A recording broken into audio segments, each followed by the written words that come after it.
Thanks for tuning in. You're listening to the best animated shows ever, so far, with MC and Troy.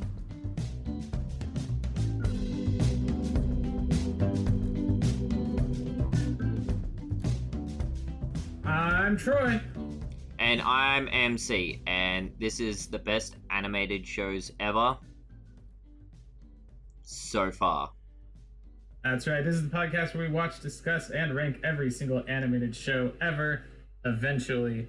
And today we're getting started with our discussion of the Dragon Ball series. We kind of talked about this a little bit when Dragon Ball got picked, but we both have some history with this show. Yeah. For both of us, it started with Dragon Ball Z, though, right? Yeah, it's definitely for me, it was Dragon Ball Z. Mm-hmm. Dragon Ball Z on Toonami is basically the first anime that I ever watched and still one of the only animes I've ever watched. But after watching Dragon Ball Z, I ended up picking up pretty much... I think I'm missing one arc of Dragon Ball, but I picked up almost the whole show and watched most of it with you, right? Yeah, we watched, I'm pretty sure, all the way up until the Cell Saga. Starting from Dragon Ball and then into Dragon Ball Z? I can't remember if we started in Dragon Ball. I'm pretty sure I was trying to remember. I couldn't remember if I watched Dragon Ball with you or if I watched Dragon Ball prior to us hanging out. I don't really remember. I know in 2013... we did sit down and you, me, and Scoot, we all watched Dragon Ball Z. Yeah. I think that was because you were watching Dragon Ball. Maybe that's what it was. I was like in the middle of watching it and then we started watching Dragon Ball Z as well. In any case, I've seen a whole lot of Dragon Ball. I've seen a lot of Dragon Ball Z. I've not actually seen all of Dragon Ball Z still. I tried to rewatch it, I was watching the Kai version of Dragon Ball Z, and I didn't even finish that. I've never seen the very end of Dragon Ball Z, MC. I've never done it. Oh, man. You got to see it, eventually. I know what happens, because I played the Dragon Ball Z Budokai 2, kind of goes through the whole end saga with Buu. Yeah. So I know what happens from playing the game, but I never actually watched the show up to that point. Fair enough. All right, let's talk facts. I got so many facts about Dragon Ball. For our first episode of Dragon Ball, what I want to talk about is some of the kind of creation stuff behind the show, or just kind of general information behind the show. So obviously, Dragon Ball is a huge franchise. It encompasses Dragon Ball Z, Dragon Ball Z GT, or maybe just Dragon Ball GT, Dragon Ball Super, a whole bunch of movies, video games, all kinds of stuff. But it started as a manga. Have you read any of the Dragon Ball manga at all? I think one or two things I have read, but not a lot. Yeah, I haven't read much of it either. But I was looking into it for this, and it started in 1984 is when the manga started, and it ran through 95. This was about 11 years that the manga version was coming out. And it was coming out weekly in Shonen Jump, or rather in Weekly Shonen Jump, which I believe is a different magazine from Shonen Jump. There's weekly and then just regular. It's weird.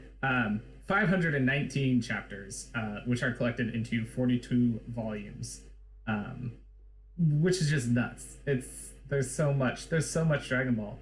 What I did think was interesting is that the shows Dragon Ball and Dragon Ball Z are both covered as Dragon Ball in the mangas. Yes. Like, Dragon Ball Z does not exist in manga form. It's just more of Dragon Ball. Yeah, it is. I think for the TV show, because there was a jump in age there, they wanted to, like, distance it a little bit from the original series. Yeah, that makes sense. And it also, weirdly, for some reason, Dragon Ball Z is what came to the US more successfully than Dragon Ball did. I'll talk more about that in our next episode. I'll talk about the process of it being translated to English. But in any case, yeah, I think that age jump. I mean, it makes sense to differentiate the two shows, but realistically, if you actually watch through from Dragon Ball to Dragon Ball Z, it's a pretty cohesive story. Yeah. Yeah. Let's see. Dragon Ball is one of the 20 highest grossing media franchises of all time, which I thought was pretty cool. It kind of made sense to me, but it never would have occurred to me until I read that number. But yeah, top 20 highest grossing media franchises ever. It has over 20 billion US dollars in revenue as of 2018. That's a lot of money. And it's also the second best-selling manga series in history, with the 42 collected volumes selling more than 250 million copies. MC, what do you think is the highest-selling manga in history? Let's think about this. Highest.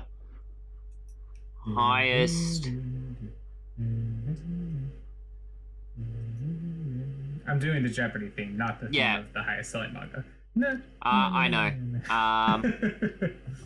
I'm gonna guess Naruto. It is not Naruto. Oh, okay. What is it? One Piece. Oh, that was gonna be my second guess. But I know absolutely nothing about One Piece. I have not read any One Piece. I have not seen any One Piece. I've also not ever read or seen Naruto, but I know a little bit of it from living with Scoot. But One Piece, I know absolutely nothing about.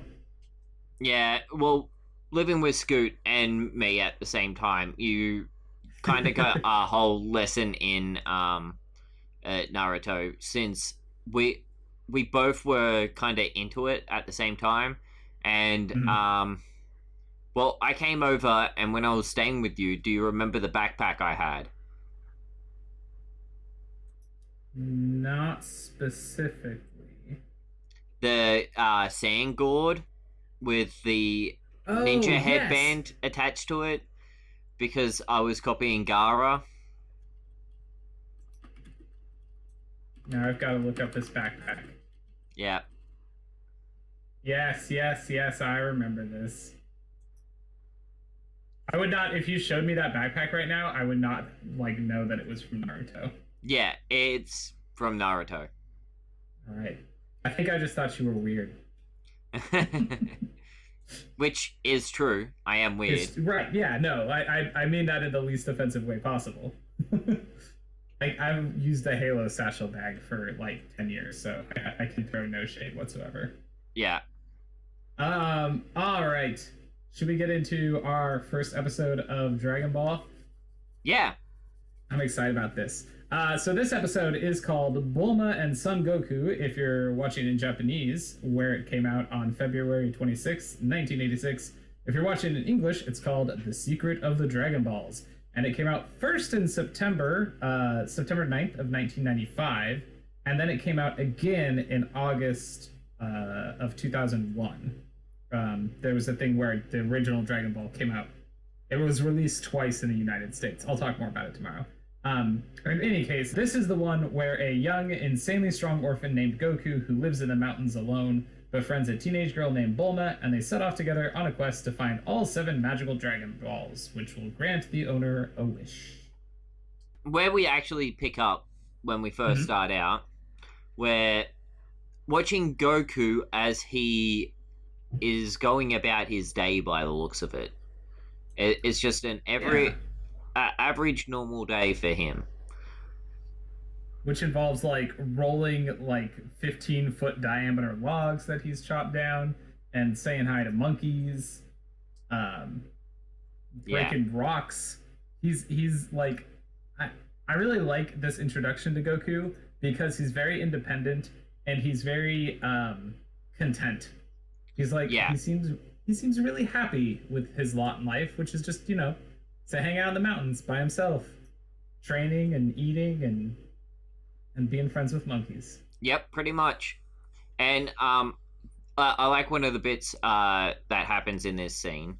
It is actually him, when he's rolling the log, and he gets it back to the place. He just hits it once. Oh yeah, and it like busts into like neatly stacked pile of firewood. Oh yeah. Dude, that's a good technique. Do they call them techniques in Dragon Ball, or is that something else I'm thinking of? I'm not sure. Yeah. Maybe in Dragon Ball Z they do. I don't remember if they do in Dragon Ball. Because they do the Kaioken is a technique, right? Kaioken technique. I don't remember. While he's going through his day, it cuts to like the road somewhere nearby where there's a car driving along. So like, ooh, somebody's coming. Somebody's going to disrupt this like wonderful, idyllic little life that Goku lives. Yeah. And he's got a little house in the mountains. He talks about his grandpa. He I think in the narration at the beginning they tell us that he had a grandpa and no longer does. But then we see him talking to this ball on a pedestal, and he calls it grandpa, which I've always thought was weird and still think is weird that he calls the Dragon Ball grandpa. Well, it was a gift from his grandfather to remember him by. So, in his mind, that means it is his grandfather because he is so simple. I guess. It's just, like, Becky got me some balloons for my birthday. I don't call them Becky. I call them the balloons that Becky got me for my birthday. Yeah, but he's just weird. He seems to be aware that it's a gift from his grandpa, but also... Yeah, I know. It's just weird. If he looked at it as a, like, vessel through which he communicated with his grandpa's spirit, sure, I have no problem with that. But it seems like he actually thinks that the ball is his grandpa at times, which is a little weird. Yeah, that's true. What's not weird is his line about figuring out what he wants to eat. Did you note this one? No. What? I love it. He goes, "What should I eat today? Gosh, it's so hard to decide. Why don't you decide, Tummy?" And then he thinks for a second and he goes, "Fish? Okay." And I'm like, man, Goku, you are so wise. Like, just get out of your head about what you're gonna eat, man. Don't stress about it. Just, hey, Tummy, what do you want? Yeah. That makes sense. Yeah. We could all learn from Goku. And then he catches one of the largest fish that you will ever see. Mm-hmm. It's just massive. Yeah. Because he has a tail. I don't think we mentioned that. And he's butt naked at that point. He is. There's a lot of butt nakedness, as we teased in our SpongeBob episode when we talked about Dragon Ball. Yeah. Yeah. So yeah, he sticks his tail in the water while he's hanging out butt naked, and he catches a fish and like pulls it out, and then just kicks it. He just kicks it so good. Yep. It gets like deaded immediately. Yeah, it's dead at that point. He's got a good kick, my dude. He can punch logs into firewood. He can kick fishes dead. Very good. It's really weird, but like the whole premise of like this, he's supposed to be like 5 or 6, and he's living out in the middle of nowhere by himself. Yeah, I mean, so there's a couple things with that. I mean, the living by himself, he's living by himself kind of, except for that he was actually living with his grandpa who died. So like his grandpa seemed like he was a hermit who lived in the mountains. And like, where was Goku gonna go? Well, I think he actually says that he's never interacted with any other humans, right? No, he hasn't. And so, it's true. Gohan is a hermit. Like that's who his grandfather was. So based on that, I mean, like, I guess what else would he do except for live in the mountains by himself? Yeah. Here's the other weird thing. There's a line of dialogue that you didn't hear in the second episode of this show because it was removed from the English versions of this show, where he says that he's 14. Oh. Right? But he's so small and tiny. Yeah. Yeah. I'm very confused by this. The only thing I can gather is that he is a little abnormal from most humans. Like, well, he's very strong and he's got a tail, and oh snap, he's not human.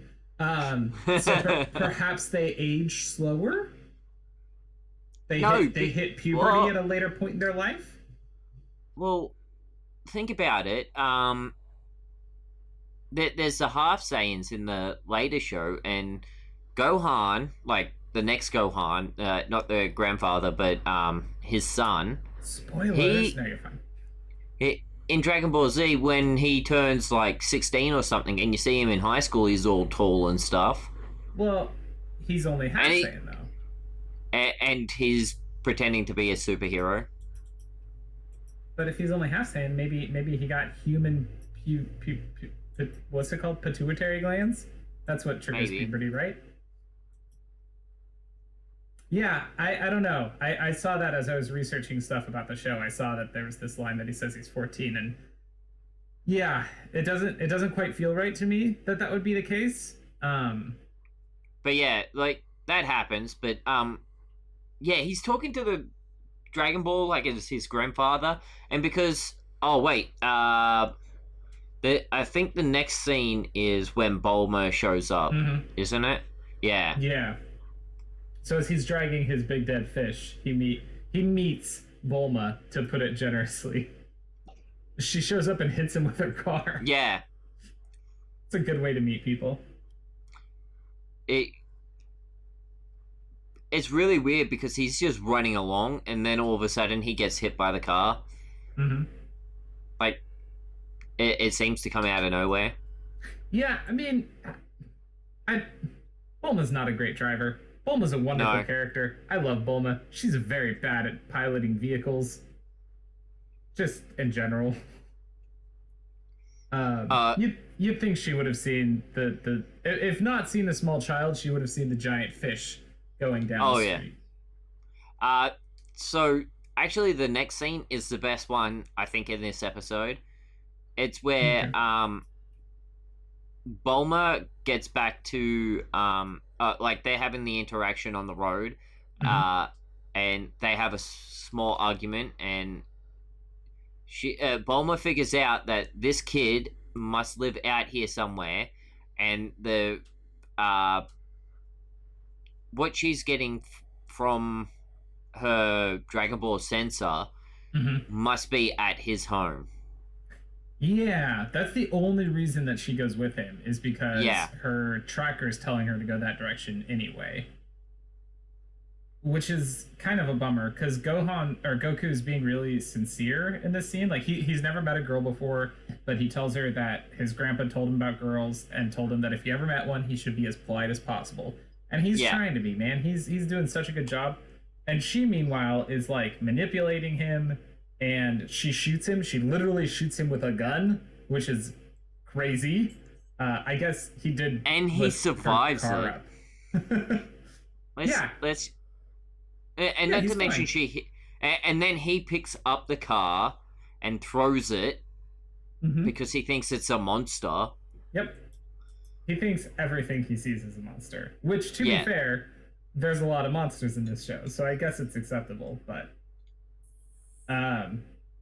yeah, so Bulma agrees to go back to his house because she's trying to figure out where the Dragon Balls are, and lo and behold, there in the house is Grandpa, which as soon as she sees, she knows it's a Dragon Ball. And it starts glowing, and he's like, Grandpa's trying to communicate with me. Yeah. And then she's like, she pulls out her Dragon Balls because she's already got 2 of them, to which Goku has the great line, "You've got 2 grandpas?" Like, no, you dumb child. They're not grandpas. They're not grandpas. They're balls that your grandpa left you. So they do a cool thing here, though. I really like this. So you and I watching this, we obviously know what the Dragon Balls do. Anybody who's watched Dragon Ball Z knows that when you gather all 7 Dragon Balls, you get to make a wish. But this is the first time it's come up canonically, so they have to explain it to the viewer. And I love the way they do this, because Bulma's telling him, like, they're not grandpas, they're something else. do you really want to know what they do? And he's like, yeah, I do. And then it cuts away. And at first I thought that something was wrong with the version I was watching, because I was like, surely it can't cut away there. But what it does is it cuts away to the villains. Emperor Pilaf. Yeah, right. Emperor Pilaf. Yeah, who is the villain for, I think, just the first kind of story arc on Dragon Ball. I think he goes away at the end of that, from what I remember. Yeah. But it cuts to him, and we get him and his villainous compatriots discussing the wish-granting abilities of the Dragon Balls, rather than hearing Bulma explain how that works. Yeah. And I really like that, because I feel like the idea of... I mean, the show's called Dragon Ball. Obviously, the Dragon Balls are a huge part of the story, but they're, like, inherently selfish, right? Because it's something that you use to make a wish. And we see that when Bulma talks about her wish. She's going to wish for a boyfriend. Very, very selfish thing that she wants to do by collecting all of these balls. So I think it's kind of cool that we don't hear our heroes explaining what they do. Instead, it cuts to the villains explaining what they do. Because... he wants to rule the world. Yeah. Essentially. Yeah. Like all villains. Right, and like wanting to collect the Dragon Balls for yourself is so villainous. And we see throughout this, I don't know if we see it throughout Dragon Ball, but definitely throughout Dragon Ball Z, our heroes use the Dragon Balls a lot, but it's always for extraordinarily selfless reasons. Yeah. Whereas the Dragon Balls in general, like, most of the motivation that people have for trying to get them is very selfish motivation. So I thought it was kind of cool.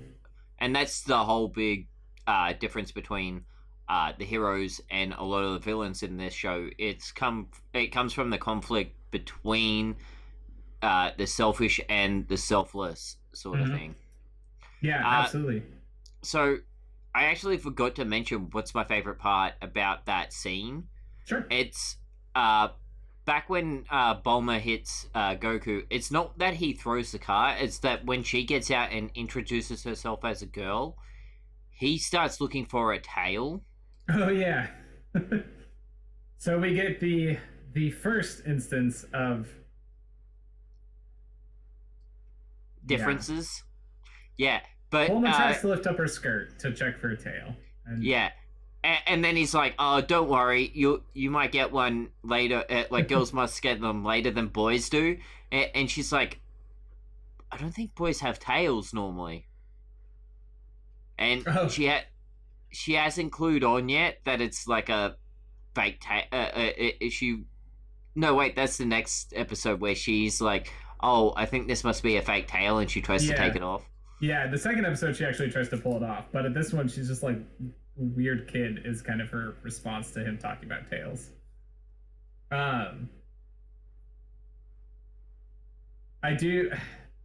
Bulma gets sexualized a lot in these first couple episodes, and I don't remember if this is an ongoing thing that happens in this show, but it happens a lot in this, and it's a little bothersome because she's young, and I don't know how young she's supposed to be, but it's bothersome. I don't like it.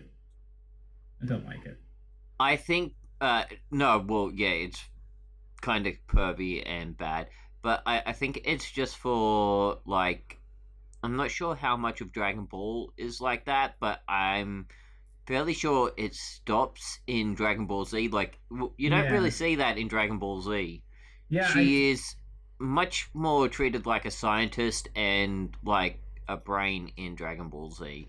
Absolutely, and she's still a cool character in Dragon Ball. Like, that, this does not take away from her character. It's just a weird, like, tonal thing that doesn't feel quite right to me.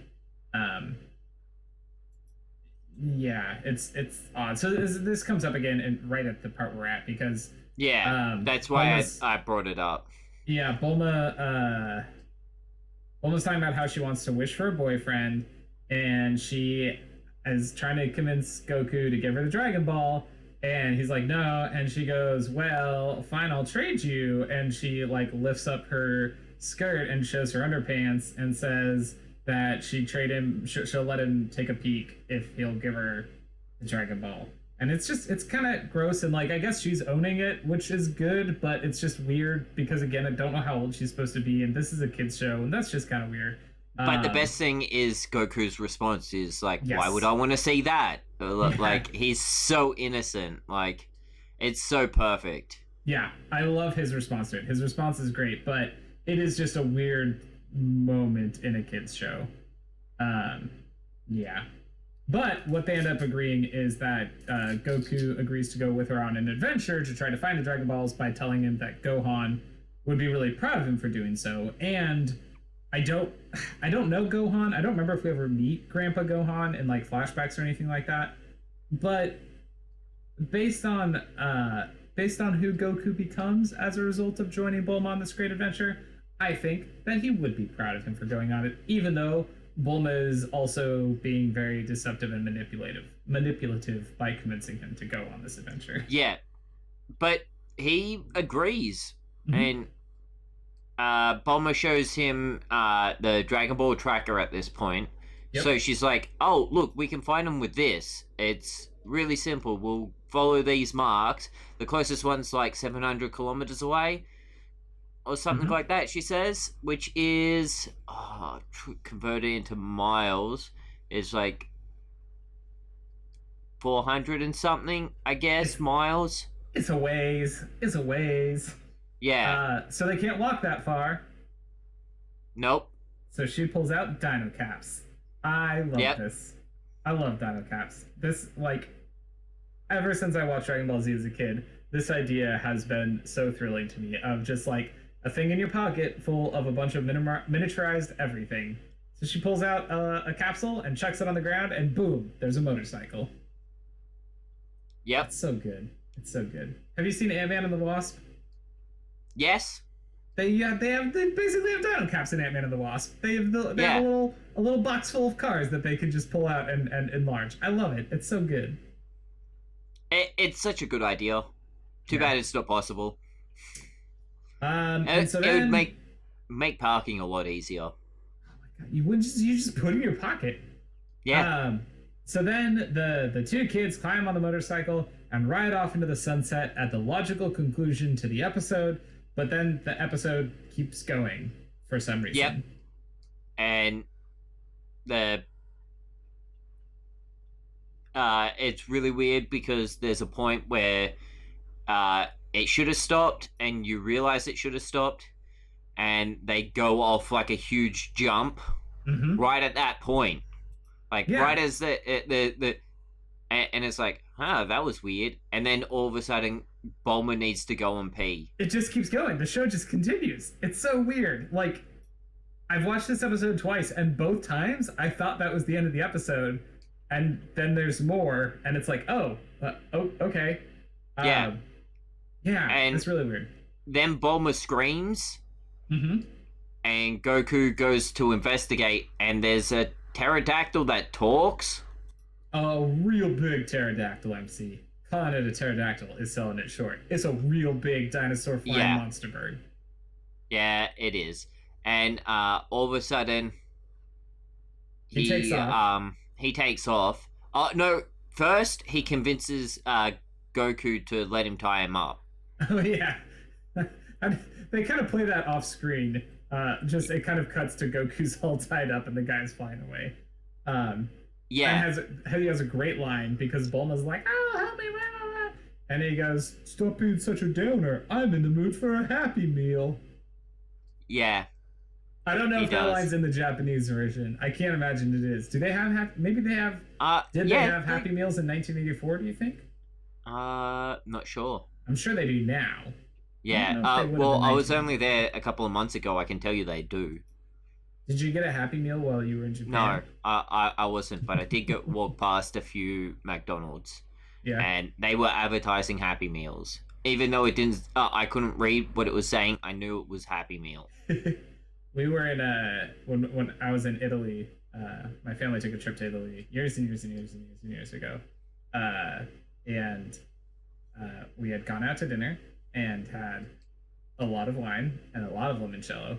And then we were walking back towards our hotel, and we passed a McDonald's that had a big sign on it that said McDonald's Ristorante e Bar, because this McDonald's would give you alcohol. And my sister like nearly died laughing. She thought that was the funniest thing in the world, was the idea of a McDonald's that would serve you alcohol. And now I think of that. Anytime I think of an international McDonald's, I'm just like, man, international McDonald's, way cooler than the McDonald's we've got here. Oh, yeah. Except for Australia. I was just going to say, wait, you're international. What are Australian McDonald's like? They're pretty much the same. There's a few burgers that are different. That's about it. What's different on your burgers in Australian McDonald's? There is, I think, one that has beetroot. Oh, okay. You were telling me about that in our SpongeBob episode. Yeah, like we have beetroot on our burgers. There might be a pineapple one. I'm not sure. I like a pineapple burger. Put some teriyaki sauce on there. Yeah, I agree. So Goku needs to save Bulma. He unties himself with his tail, because he's got a tail. And he does some cool stunts off his motorcycle. Oh yeah, he goes riding off on Bulma's motorcycle. Goes over the same jump, misses the pterodactyl like 4 times, and then makes her staff expand. Yeah, he uses his power pull. I love the power pull. And smacks the thing in the head, and it falls back to the ground, and he rescues Bulma. That's pretty much what happens, isn't it? Yeah, so the power pole is this red staff that Goku's had on his back throughout the show, and he pulls it off and yells, "Power pull extend," and this thing just goes. I don't know if there's a limit to how far it can go. I've always wanted this item in a D&D game, hinted person who's probably going to be running a campaign for me soon. I've always wanted to have a power pole in a D&D game. It seems so cool. And I think it goes away. I don't think it ever shows up in Dragon Ball Z, right? It doesn't. I don't know if think he somewhere might lose in Dragon Ball it gets destroyed or lost or something. I don't know what happens to it, but I love it. So yeah, he smacks the monster and they all fall down, and then Bulma's screaming for help, and Goku looks up and she's hanging from a tree and peeing herself. Yep. And that's where the episode ends, is with the stream of pee cascading down the mountainside. Yep. That's pretty much what you expect from a Dragon Ball show. Now, normally you wouldn't expect that from the first episode ever, but after seeing like the rest of the show, it's completely understandable that's how this started.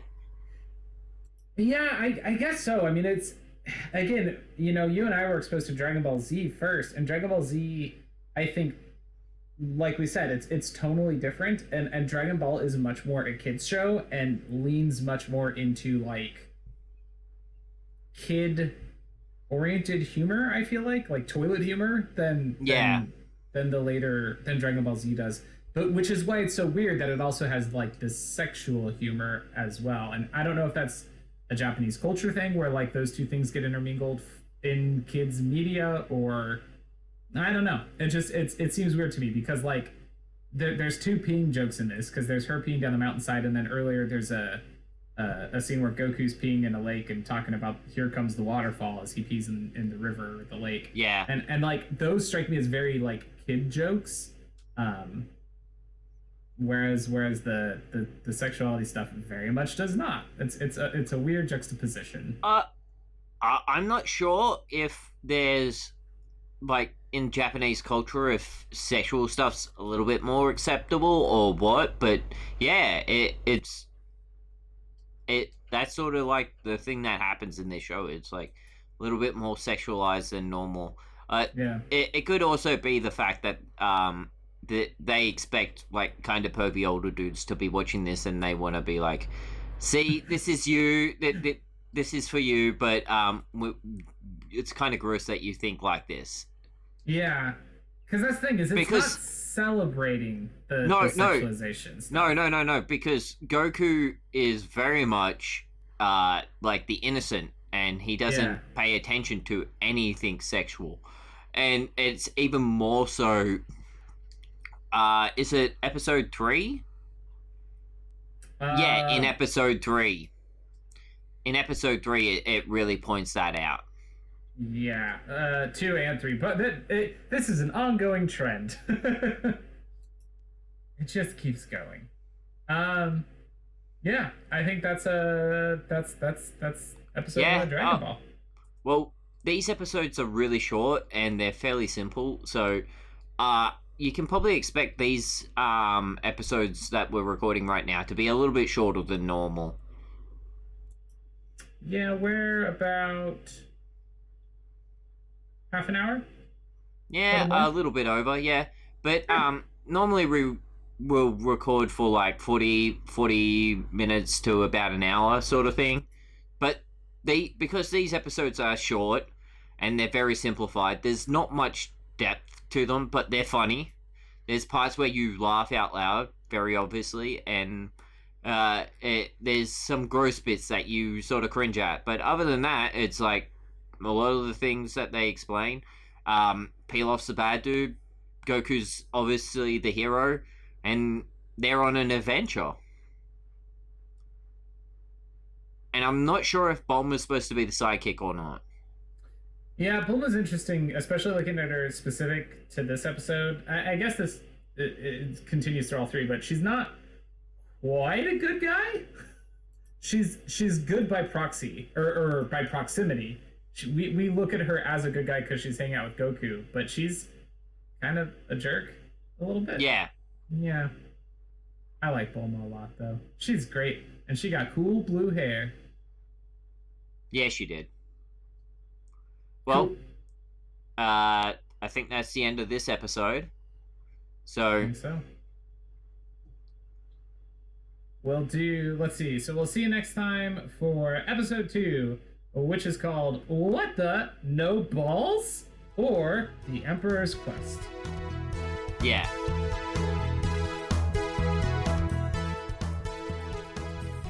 Thanks for listening to the best animated shows ever, so far. Find the show on Twitter at BaseSFcast or email us at basesfcast@gmail.com. That's BASESFCAST. Our intro music is Funnin' and Sunnin', and our outro music is Motivator, both by Kevin MacLeod at incompetech.com, and licensed under Creative Commons by Attribution 3.0 license. Thanks again for listening, and tune in next time.